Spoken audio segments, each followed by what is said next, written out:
Hi everyone, this is the Cajun Gaming Guild, and this is going to be the last video in the small series of Scratch for absolute beginners that I've made. And basically all I'm doing is I'm showing you every single block that's over here on the left under every category. Just kind of giving you a quick explanation of what they do, just in case you're interested in learning Scratch and you have no idea where to start. And I know that what I'm explaining today isn't really going to show you a super amount how to code, but I'm just going to give you examples of how you could use it in coding. And then if you start watching the tutorial videos that I do, I go into pretty good detail what's going on, and then you could follow along with me if you'd like, or someone else. Totally up to you. So today we're going to start with operators. We've already did the first two videos, covered the first six, okay, 3 per video. So today we're just going to finish it off. We're going to go all the way down here, and I might even explain a little bit of these. I'll get into that in a moment. So up here we have operators. So all these are basically, this is an addition, this is a subtraction, multiplication, division. And all you're doing is when you put this somewhere into your code, it's going to do just what you see here. So you could add a variable called apples, and then you could add a number to those apples. So apples plus 3, and what that's going to do is going to take the value of the variable apples, which could be 1, plus 3. Well, if you add it together, it would be 4, and you can click it here, and it would show what it would be. All right, or you could just type in two numbers if you want. If you just feel like doing it like this, that's up to you. So 5 plus 3 is 8. Okay, pretty simple. And that's how those are going to be used, however you may want to use them. Pick random, this one's a good one. Okay, so pick random is how you're going to do any kind of random generator in your game. Whether you want to make a RNG game, you want to make a pair of dice, you want to make an event system where things are just going to happen completely under random circumstances, you can type the two numbers you want it to roll. So I want it to be between -100 and +100. So any number in between those two numbers could be here. All right, see, -54, -6. Every time I click on it, it changes. It's rolling a dice and it's giving me a number. A lot of minuses. Okay, it's plus. There we go. There's a 37, a 57. So it can be any number in there. Then you could use that to check to see, well, if that random number was equal to 40, for instance, well, give the player 20 gold or whatever you want to have set up. Or if, again, for a dice, so you could pick, let's say you want to know a 6-sided dice. So pick 1 to 6. And this way here, well, it's a 6-sided dice, just like that, right? Going to randomly give you one of the sides of the dice every time you click on it. Pretty easy. So that's what that's used for. Then you have your greater than, lesser than, and equals signs, okay? And all these are booleans. Again, they're the hexagon form. And so whatever you put in here, it's going to check to see whether that is greater than the number on the right. Okay, this one's lesser than. This one is equals to. So these are going to be used to check, well, is it true that apple is equal to 50? The value of apple, is it equal to 50? If it is true, I want you to do this. But if it's not true, so if it's 51 or 49 or any other number other than 50, then I don't want you to do this. I want you to do the else statement if there's one, or it's just going to completely ignore it and keep it. Okay? That's what that.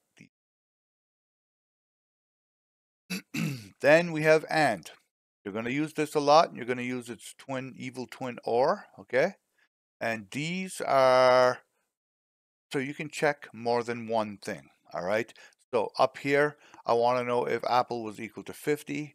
Well, not only does apple have to be 50, but banana has to be 50 as well. And if both are true, then you can continue. If even one of these is false, though, if banana's at 49 but apple's at 50, I don't want you to continue. They both have to be 50. And that's what the and statement is for. Okay? Unlike its evil twin or, well, as long as one of them is right, he'll let you pass. Easy like that. So if you had 3 or 4 or statements in a row and you're looking to check for all four of them, well, as long as one of them works, you can get by. Even if the other three do not work, and there are reasons to use both, and you'll understand as you start to learn how to code how they work, but they're both useful as well. It's just which one do you use and when. And that's going to be for you to figure out. Again, if you watch my videos, you're going to see me using them. So I'll explain them and how they work, but those in a nutshell, that's how they work. This, exactly what it looks like. It's basically going to be opposite of whatever you put in here. All right. So if apple's not equal to 50, so if it's any other number but 50, then you can continue. All right. I know that kind of defeats the purpose of, why don't you just put if apple is equal to 49 or under 50 or above 50? And that's because you can only do one or the other unless you use an and statement, which is just room. So I could put, I'm just going to type in the word apple, but you could actually make a variable. All right. If apple is, and I'm using the wrong one. Hold on one second. I'll just show you right quickly what I mean. So if I had the variable apple here, I'm not going to create one, but I'm just going to type in the word. Hopefully you'll get what I mean. So if apple is bigger than 50, but apple is also less than 49, okay? So meaning, all right, so if apple is bigger than 50 means it has to be 51 or more. And if apple is under 40, or if apple is under 50, I should have kept it like that, meaning it's 49 or less. Meaning if apple's ever 50, this will never fire off. All right, it'll never fire off if it's 50 because I'm above 50 and I'm below 50. So I'm 49 or 51. Okay, so to make it simple, if apple is not 50, all right, so and I apologize. I'm going to back up just a little bit. If apple is anything but 50, you want it to work. Okay, but this is a lot of code to type that in, and that's what I mean. So this is way too long. It's cluttering things up. Why do all this work when you could just do this? If apple, and if I type that in here just so you understand what I mean, is not equal to 50, then I want you to continue, all right? Otherwise, the only way you can do that is well, if apple's below 50, so 49 and below, and any number below, and apple is above, this is above 50 and this is below 50, and that would be the way you'd have to do that, which is a complete waste of your time when you can just, hopefully that was clear. All right, so that's how you would use those. Next, we have join apple and banana, and it's exactly what it looks like. There are reasons to do this. Would be very difficult to get into great detail why, but you click on this, it's going to join whatever's in the left, whatever's on the right. Okay, so I'll give you a quick example. There is a space there, by the way, but it's just because it's in the word apple. If I took it out, now it's just together. So let's just say you had a costume, right? You have a costume in banana. It's called bananas. You wanted bananas 1. You have bananas 2. You have bananas 3. Okay, these are all just bananas with the number attached to it. And you want to be able to change costumes on the fly using your code. Well, you could put switch costume 2, and then here you could put bananas and the variable. So you could create a variable bananas, let's say, and you could drag that here. And now when you join the bananas word, okay, you'll see it's attaching the word bananas to the number of your variable, the value of your variable. You could create a slider. You could change the slider range from, let's say, 1 to 10. And now I want it to be bananas 2. Okay? And it will just, as your variable changes, this will change automatically. And then if you put switch costume to, let's say, forever, I want you to switch the costume, then forever, it's going to switch the costume of bananas to whatever number you have. So you wouldn't be able to visibly see it here because all three pictures are the same, right? But what if I was to do this and this is 1, 2, 3, okay? So now when you go to your code here, banana 2, so it's joining bananas with that value, it's giving me the second costume. So if I want the first one, see, it's switched automatically here. If I want the third one, right? And that's how you would do that. It's going to be in a forever loop. It's going to switch the costume to, and it's going to join this with the second word or the second value, which is bananas and whatever value. And so animating, this is a way that you could do that. You could animate this way, all right? You're going to want this to go down every second. You could change the costume, or if you want specific locations, because when you have large animations that are really, really nice, I have one right now, and it's like, I don't know, 30 some odd uh, sprites long, and they're all here, all different costumes. But some are facing to the right, some are facing down, some are facing to the left, some are facing up.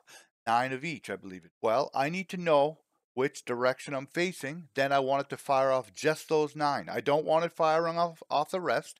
So in order to control that, I have to use stuff like this to control it. All right. And so you will have to learn how to do that as well. That's way more advanced stuff than I'm going to. Okay. But this, in a nutshell, is why you would use join. Letter, okay, well, that's pretty simple as well. If you're looking for a specific number, let's say, or a specific letter of a word, so letter 1 of apple, you're going to put this in there. Well, letter 1 of apple is A, right? It's the first letter. You put 3 there, well, it's going to be one of the P's, okay? Put the 5 there, it's the very last letter, it's an E, all right? It's that simple. But if you want to do it on a value like the bananas up here, you just drag in that in here instead. And I wanted to find letter 5 of bananas. What do you think that's going to be? Well, it's going to be nothing. See, gives you a nothing. Why? Is because it's measuring the amount of digits or letters you have in your variable. Right now, I have a 1 and I have a 0. That's 2 digits. That's all it has. So anything above that is going to give me an error, basically. A blank doesn't know what the answer is. Okay? But if I was to change this to letter 2, well, that's the 0. See? It's the second letter of the value of bananas. If I put 1, well, it's going to be the first letter, which is a 1. Okay? And if you had more digits, so you could change the slider range to, let's say, 1, 2, 3, 4, 5. So that's 12,345. Now, if you put letter 5, it's going to give you an answer because there can be 5 digits. See? 1, 2, 3, 4, 5. 5 is, well, 5. Letter 5 is 5, and so on and so forth. So that's why you would want to find a specific digit or length of something. And if you're watching any of my videos at all, you'll see that I use this a lot, right? So you might want to go check out some of my videos and figure out how to use it. All right, next we have length of apple, and that again is quite important, right? So let's go to variables. We're going to drag bananas. The easiest way to explain it. So bananas, if I left apple there, you can all see that the length of apple is 5. It's 5 letters long, okay? And when you have a number that changes, for instance, that's where you're going to want to know this. So right now, bananas is 5 because it's 5 digits long. But let's say we go under the 10,000 mark, now it's 4. You go under the 1,000 mark, well, now it's 3, okay? And that's what it's trying to figure out. Is it a certain thing that you need to be? And if it is, it's going to report that to you. Right now, the length of bananas is 1. It's only 1 digit long. Okay, that's how that works. Apple contains A. Okay, so now you're going to check to see if the specific thing contains a specific, right? Does it? It's Boolean. Got that shape again. True, it does. Apple does contain A, but does Apple contain B? Well, no, we know it doesn't. So it's going to give you the false statement. And again, the variables. Well, I need to know if Apple has any B's in it. Does Apple have any 3's in it? Well, right at the moment, it does not. So it should give me a false statement. But at any time, if it does, it will shoot off the message saying true. So right now there is a 3, at least one 3 in the value of bananas. Okay, so there will be uses for that. And next, we're going to go to the mods function. I'd love to be able to explain this to you guys, but there are certain things in Scratch that I'm kind of new to as well that I just have not learned for whatever reason. Maybe I haven't found it useful. I've watched videos on this, and to be honest with you, I just haven't found a reason to use it. I'm not saying it's not useful, but I really don't know where I would use it. So I don't really understand fully how it works. I believe it's some kind of like average between the numbers, and then it gives you the remainder. All right. But I don't know. Just with using the other operators, I can figure that out all on my own if I have to. And so I don't bother with it. But I'm sure there is probably a use. I just don't know what that use is.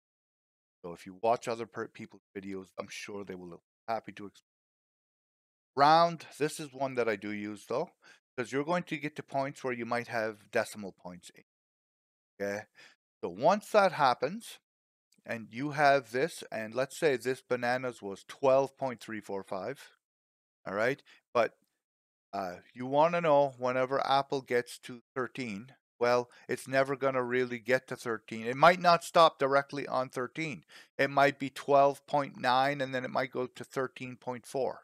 It might not ever be exactly 13, and therefore your code will be broken. It won't stop and do what you need to do at a specific number if you're using an equal sign. So to fix that, you could put, okay, 1.2. Well, if you round that down, it's going to be 1. It's always going to round up or down, just like the normal rules would say. So if it's 1.5, it's going to round up to 2.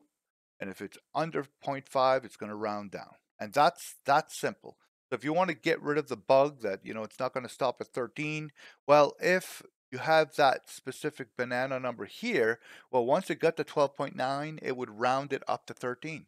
Bam, 13 is the answer you're looking for, and it would fire off your code, right? So that's why you would fix your decimal. That other code can.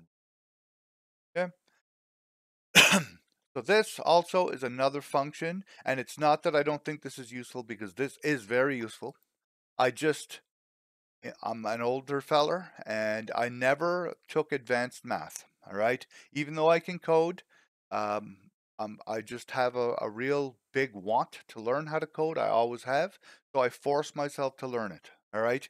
But it doesn't mean I'm some mathematical genius, because I'm not, and I have no idea what half of this stuff does or what it means. But by watching other people's videos, okay, Griffpatch, all these amazing video YouTubers, they will teach you how to use these properly, and there are a few of these that I actually do use, but when I use them, I actually have to go over my code again and like study it and figure out exactly what it means again in order to use these. All right, but there's one here, I believe it is the tan and atan, okay, for making circles and to figure out circumferences around like your tower defense. And I use that one the most because I love making tower defense style games. So that will show you the distance between a monster and your tower at any given point around the tower, okay, by using that. So I forced myself to learn it. I couldn't give you the equation right off the top of my head, but I do have it in my code elsewhere. And all I do is go there, look at it, study it for a few minutes, then I'm able to replicate. But I'm not going to show you guys here because that is definitely not absolute beginner. That is way more advanced stuff. Okay, and eventually you will learn this if you know how to do this because you've taken advanced math or calculus or anything like that. You might already know how to use this stuff. I mean, I do know what square root is, obviously. Most people do, so that one's pretty straightforward. But some of these other ones I don't know. A ceiling, I believe, means the highest possible point that you are going to allow it to go. Well, that would be max, and this would floor would be that's what those mean. Okay, but other than that, I'm not a pro at this math stuff. So yeah, it'll be up to you to try and figure that stuff out as you need to use. Okay. All right. Next, we have the variables, which, in my opinion, this Scratch would not work very well without them. You need variables basically to run everything if you want it to be okay. And you'll know what I mean by that as you get to, if you're making a complex game, variables. If you're not making a complex game, you just want to click on this apple and see a number go up 1 point every time you click on it. It doesn't take much power to do. Okay, you don't need variables for that. You're going to need one for the actual banana number. Other than that, you're not going to need fancy math for that. So, but variables are very much used. You can make variables as many as you want.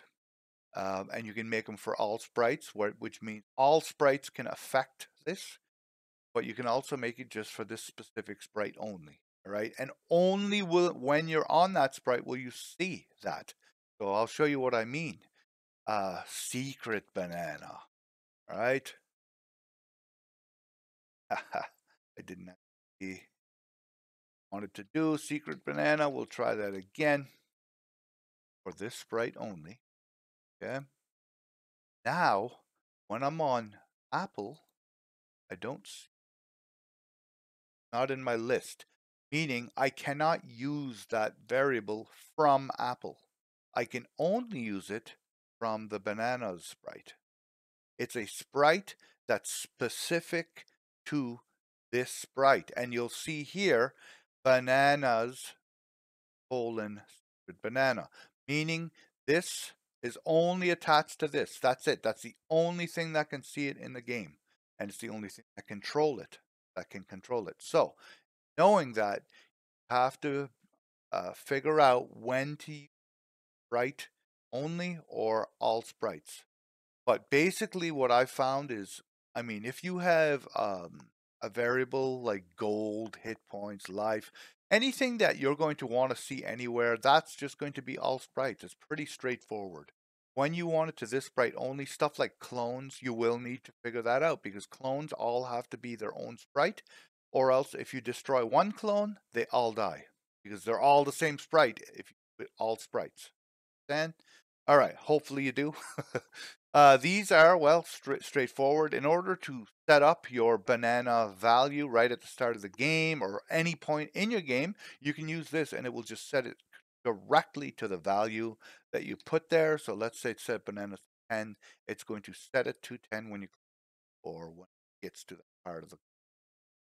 Then you can change bananas by 1. So every time that you click this, it's just going to go up by 1. And you can put a negative number there as well and take away numbers or add more than just 1 at a time. You can add 100 at a time. And that's what that does. Okay. Now you don't have to just put a number in there. You could put another variable. You could put change bananas by the value of apples. You had a variable called apples and it was worth 10. Well, every time you click this, it would go up by 10. All right. Show variables is just what it's seeing right now. You can see bananas up there, but you can also hide it. Okay. Show, hide. You can right click on it and do the same exact thing. Okay, but if you want to do it in the fly in the game and you're using these generic orange boxes in your game, which I don't recommend, right? But if you are, then you want to be able to show them and hide them. This is how you would do it with the code. Right, so that's variables in a nutshell. Next, we're going to go to lists. Lists are excellent, and I've already created one here. Okay, I clicked on this. I called it names for all sprites. And now, when you click on this, you have a list. And I typed in some things in list. Okay, I'll just delete this right quick. Right, so it's empty. All you do is click here. We'll type in Henry. Type in Bob. Games. Dora. Perfect. Okay, got a bunch of names. Now, let's use this list. And lists are something that I used a ton of. I do like using them, especially when you have menus, gigantic menus, bunch of stuff in them that cost a bunch of things. Well, I might have the first menu, the names of the product, let's say, sword, a potion, some leather, armor, whatever, blah, blah, blah, blah. And you have a list of 30 things here, okay? Then in the next list, I might have the costs. So the number one, let's say, was sword, all right? Next list, I'll just put to show you exactly what I mean. The cost, this here, well, I want the sword cost, let's say 10. 10 what? Well, 10 whatever you set it up as a variable. Gold, is it money, is it dollars, is it whatever? Well, that's up to you and what your game says. But I know that I'm just looking for the amount, and the amount is 10. Okay? And it is also in the number one position of this. Then I might go here and I might want to know, well, you know what? How many swords are available at this specific place? It might be a multiplayer game. There might only be 3 swords. And the 3 people have already walked by and bought all the swords, you want to know that, right? So let's say there's 2 available here. And also, are you able to buy the sword, right? Do you have, or are you, let's say, are you able to use the sword? Okay. So in certain games like D&D, for instance, or there's tons of RPGs there that have this. Um, basically, let's double, okay, and I'll even put a question mark in there. And what this is going to tell you also is, can that specific class even use the sword? So if it cannot use the sword, all right, then it's going to shoot off. This would be like your Boolean list. All right. So if it's a 1, yes, that person can use that sword. If it's a 0, the person cannot use the sword, so it's going to show up as locked in the shop, and the person won't be able to buy it anyway. Right. So again, set up your lists how you want them. Right. And usually you do it similar to what I'm doing right here, where all the first row is all for the same item. So then later, I can take all the information of number 1, okay, all the first position of each list, put it together on, let's say, a tooltip. And where I have up in this corner, I have number 1. Again, I'm going to show you item number 1 of names. I want that to appear here. And then I want over in this corner, I want item number 1 of costs, be the actual cost. Then down the bottom left corner, I want item 1 of, is it available to use or to buy? Are there any left? If not, well, then you're going to show me some kind of error, note, none for sale, whatever. And again, this is how you're going to use your list and the way you see fit. It's totally up to how you do this. You might not want to go into great detail like I've done here, but again, you can do it like this. Another reason you is if you're keeping track of how many clones you have. So you might have one list that has your clones. So every time a clone is spawned, his ID would show up here, or its ID would show up here. So you might have 30 clones at one given time. And then all of a sudden, you start losing your clones, but you don't have it set up to delete the clones, and you have 30 different ones, and then more want to spawn in. Eventually, this is going to fill up, right? And it's going to be ridiculously confusing and hard to figure out. Well, you might want to come over here and just delete all of everything, okay? All of the name. Bam, when you do that, it empties. Start over. Right, you're going to use this as you see fit. Obviously, if you're making a list for a menu and to buy swords and whatever else, you're not just going to want to delete it all. Click. But again, everything here is to be used with these. So if you add a thing, something, well, I'm just going to basically add the word thing to names. Okay, bam. I could do it a couple times if I was going to keep doing it. I'm going to add something to it. Then if you want to delete one of available, it's not talking about the word now, it's talking about the position that I'm going to delete one, the first one. Well, there's only one in available because names is gone now. Okay. Now, let's say you wanted to delete all. We already went over that one. But let's say you want to insert something. I want to insert the word ping at the second position in names. Okay. When I click that, it's not going to delete this.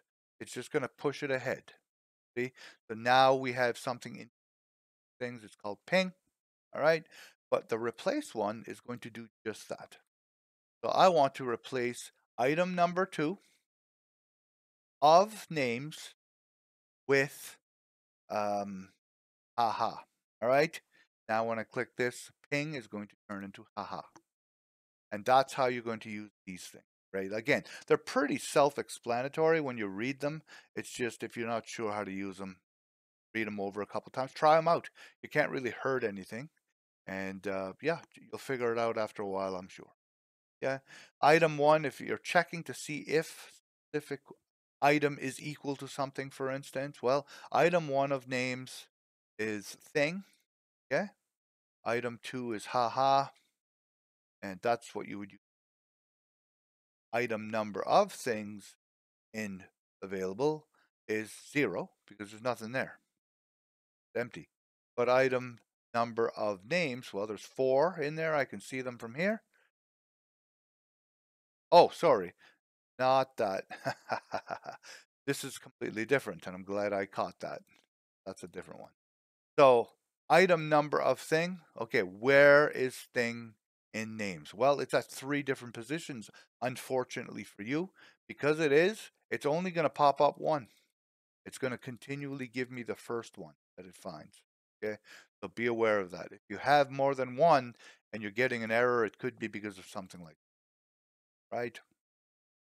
Haha would be in position 2. The other thing is 3 and 4, but it's not ever going to get to there. All right. So also, it's this one that I was talking about earlier. So the length of available is 0 because there's nothing in it. But the length of names, since 4 different ones in there, see, that's what that would be. Okay. Available contain thing.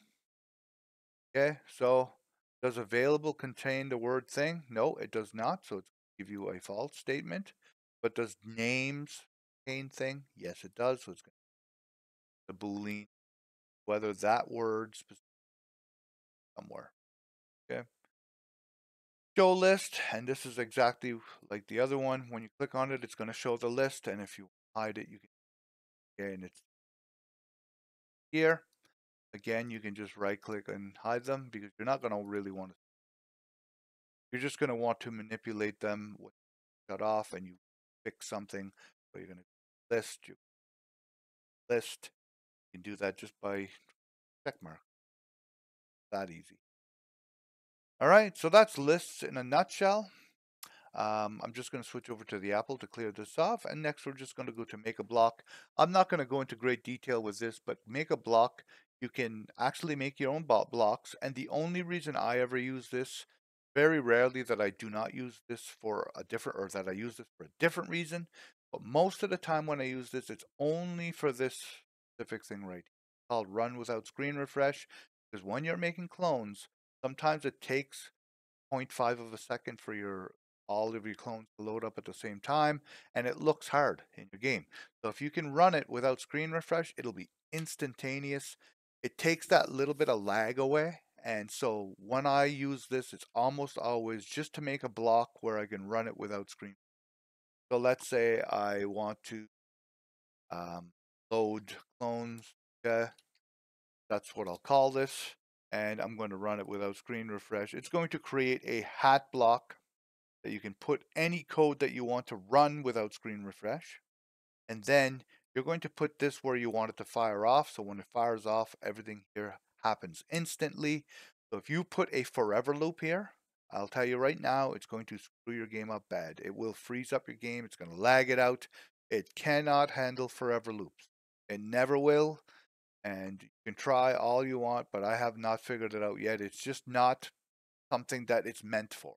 Okay, if you're running without screen refresh, do not put a forever loop here. Right. So that's making your own blocks. There are other reasons to do it. Very difficult to explain for me because it's not something I do very often. But there are people who have made videos. Watch one of those. You're more than happy to do that. Right? You do that. So that's making a block. Debugger is pretty straightforward. If you put these at different points in your code, it will just actually show you a log of what's going on. It'll warn you, it'll give you errors. And to be honest, I don't use them, right? Why is because as I've developed my coding years, I've just learned to debug everything on the fly. I do it every single step that I add, I test it immediately. So that way there, I don't work for 2 hours, put a ton of code in, click the button to test it, and there's 25 errors. Well, where are my errors? I've worked for 2 hours. Well, I'm not going to do that. Every time I put a couple loads of code in, I'm going to test them right then and there and make sure they work. And if they do, on I go. So I don't use the, not saying you can't, obviously you do what you want, all right? But that's the debugger. And last but not least, we're just going to show you the extensions. I'm not going to go into great detail of what they are, but there's these cool little extensions in Scratch now. They've added some more in the last little bit, but music. So in here, there's a whole bunch of blocks that have to do with instruments, different types of instruments, different keys, notes, and you can make literal music with actually quite fun to play around with. Here, there's different pens, pen sizes, colors, and you can draw. You can make numbers. You can make letters with this if you really, really want. You can put, the way I've seen, you can make like health bars, different things, and this is how you would use that. Okay. Video sensing, I've never used it, but I'm sure it's important in some sense. But I don't even have a cam set up on my thread at the moment, so I would have no use. But if you do and you want to use this, well, you go right ahead and try and figure that out.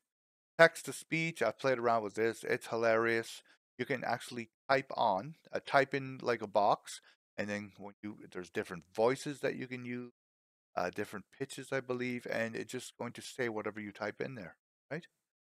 Translate is straightforward. It's going to translate languages for you. Makey, Microbit, the Lego stuff. This is all for like Arduino-ish style things, okay? And like using consoles. This is what you would get in Lego blocks, the Lego motor, so on and so forth. This allows you to directly interact. Yeah, I'm not sure about this one. I would say it's basically the same idea. Go direct force and acceleration, sensing pushes, spins. Again, if you want to look around through these things, go right ahead and do this. But for what I need it for Scratch, I basically focus on building my own game. And I have not had to really use too much of that. The music one a little bit, the text to one I mess around with a little bit, and the pen. But the other ones I don't use. And again, it's want to or not. But that's going to end this video here. I thank you guys very, very much for watching. That's going to end the small little mini series on Scratch for absolute beginners, where I just basically everything in detail. I never got to a few of them because I didn't really know them myself. Again, you're going to want to go a little more research. Coding is not learned overnight. It could take you before you actually down pat. All right. Thanks a lot. Hit the like and subscribe if you wouldn't mind. That'd be great. It would help me out immensely, and we'll see you in the next video.